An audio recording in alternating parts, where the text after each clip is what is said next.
کہ اونچی اونچی آواز میں ازواج بات کر رہی ہیں تو حضرت عمر تشریف لے آئے. وہ واقعہ آپ کے سامنے رکھا تھا. اور رسول اللہ صلی اللہ علیہ وسلم تو وفادار شوہر تھے. اور یہ جو وفادار کا لفظ ہے یہ خامخواہ نہیں کہا گیا. یہ اس لیے کہا گیا کہ رسول اللہ صلی اللہ علیہ وسلم کے سامنے جب بھی حضرت خدیجہ کا تذکرہ کیا جاتا تو رسول اللہ آپ دیدہ ہو جاتے. اور ماں عائشہ فرماتی ہیں مجھے اپنی موجودہ سوتنوں میں سے کسی کے اوپر اتنی غیرت نہیں آتی جتنی غیرت مجھے حضرت خدیجہ پہ آتی ہے کہ رسول اللہ جب بھی بات کرتے ہیں ان کی بات کرتے ہیں کہ خدیجہ نے ایسے کہا، خدیجہ نے ایسے کیا، خدیجہ نے ایسے کہا. امی عائشہ کہتی ہے اور یہ بات بھی یاد رکھ لیجیے حضرت خدیجہ کے فضائل کی جتنی حدیثیں ہیں ان کی راویہ 90% ماں عائشہ. اور لوگ یہ سمجھتے ہیں یہ جی آپس میں کوئی اختلاف تھا، حسد تھا، جیلسی تھی. رسول اللہ صلی اللہ علیہ وسلم نے ماں خدیجہ کے جتنے فضائل و مناقب بیان کیے ہیں وہ ازواج مطہرات نے آگے بیان کیے، ماں عائشہ نے بیان کیے.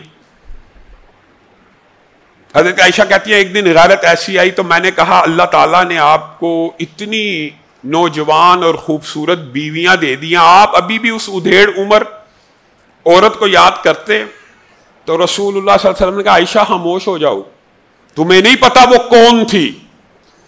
جس وقت لوگ مجھ سے مال روکا کرتے تھے وہ مجھے مال دیا کرتی تھی. جس وقت لوگ مجھ پہ ایمان لے کے نہیں آئے تھے سب سے پہلے میرے پہ ایمان لے کے آئی تھی. جس وقت میں مشکلات اور مصیبتوں کا شکار تھا اس وقت خدیجہ میرے لیے ایک سایہ اور سائبان تھی. اور اسی وجہ سے حضرت خدیجہ کے اور جناب ابو طالب کے رحلت کے سال کو عام الحزن رسول اللہ صلی اللہ علیہ وسلم کے دور میں قرار دیا گیا. اور حضرت خدیجہ کے بارے میں رسول اللہ کا جو محبت کا انداز تھا وہ ایسا تھا، ماں عائشہ بیان کرتی ہیں کہ قربانی بھی کرتے تھے. یہ میاں بیوی کا تعلق ہے.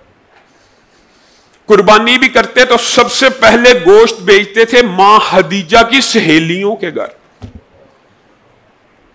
کہ یہ خدیجہ کی سہیلی ہے. امی عائشہ نے کہا ایک دن ایک عورت آئی، رسول اللہ صلی اللہ علیہ وسلم نے اس کی ایسی آؤ بھگت، خاطر مدارت، احترام اور عزت کی کہ پہلے میں نے کسی مہمان کی نہیں تھی دیکھی.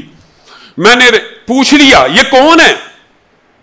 کہا جب خدیجہ زندہ تھی تب یہ ہمارے گھر آیا کرتی تھی. بس یہ وفاداری کا انداز ہے کہ خدیجہ کی ملنے والی ہے، اس کا اکرام ہو رہا ہے، اس کی عزت ہو رہی ہے. اور وہ مشہور واقعہ آپ بھول گئے، ابو العاص جب قید ہوئے تو زینب نے رہائی کے لیے ایک ہار بھیجا تھا.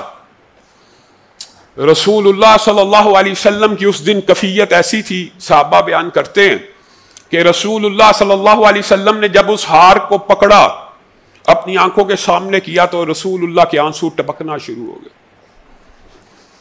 اور کہنے لگے یہ تو خدیجہ کا ہار ہے. کس نے بھیجا ہے؟ کہا بیٹی زینب نے. کس لیے؟ ابو العاص کو رہا کرانے کے لیے، اپنے خامند کو. آپ کو پتا ابو العاص بدر میں رسول اللہ صلی اللہ علیہ وسلم کے مخالف لشکر میں تھے، داماد تھے.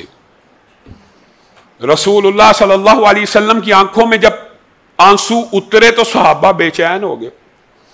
کہا اگر تم چاہتے ہو تو اس ہار کو واپس کر دیا جائے. یہ میری خدیجہ کا ہار ہے جو میری بیٹی نے مجھے آج اپنے خامند کی رہائی کے لیے بھیجا ہے. تو صحابہ نے کہا آپ پہ ماں باپ قربان ہوں، آپ واپس کر دیجئے. لیکن یہ امانت داری کا عالم ہے کہ اپنے ساتھیوں سے مشورہ کر رہے ہیں. اور ماں عائشہ اور ازواج مطہرات بیان کرتی ہیں ایک دن حضرت حالہ آئیں. ابو العاص حضرت حالہ ہی کے بیٹے تھے. ایک دن حضرت حالہ آئیں، انہوں نے سلام کیا. رسول اللہ صلی اللہ علیہ وسلم کو جب سلام کیا تو بہنوں کی آوازیں بہنوں سے ملا کرتی ہیں. تو رسول اللہ ایک مرتبہ چونکے اور کہا خدیجہ کی آواز، خدیجہ کی آواز. یہ ہے وہ وفاداری. اور کہا نہیں وہ تو فوت ہو گئی ہیں، یہ ضرور حالہ ہوں گی.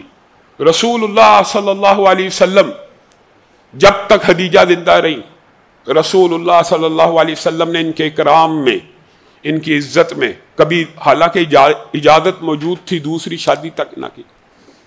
اور اپنی ازواج مطہرات کو کہا کرتے تھے خدیجہ کے بارے میں ایک لفظ نہ بولنا، میری اکثر اولاد اسی میں سے ہے۔ اور رسول اللہ صلی اللہ علیہ وسلم کا یہ انداز اور اطوار صرف حضرت خدیجہ کے لیے نہیں تھا، یہ بھی یاد رکھیے، یہ تمام ازواج مطہرات کے ساتھ رسول اللہ صلی اللہ علیہ وسلم کا محبت کا انداز، طریقہ یہی تھا۔